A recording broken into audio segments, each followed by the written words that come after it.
کیا جو شرٹس وغیرہ پر لوگو وغیرہ بنے ہوتے ہیں کسی جاندار چیز کے، مثلا گیدڑ کا بنا ہوتا ہے، کتے کا بنا ہوتا ہے، شیر کا بنا ہوتا ہے، کیا ان شرٹ کو استعمال کرنا جائز ہے؟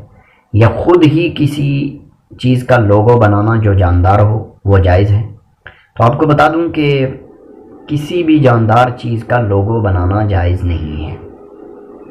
اگر شرٹ کے اوپر ہے، آگے والی سائڈ ہے، تو آپ اس کو لگا کر نماز نہیں پڑھ سکتے۔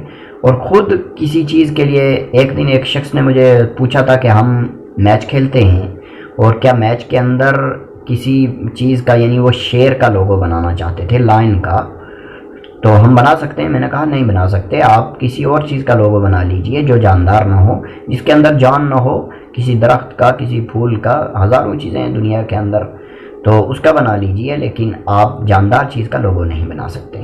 تو آج کے لیے اتنا ہی۔ دعا کریں کہ اللہ تبارک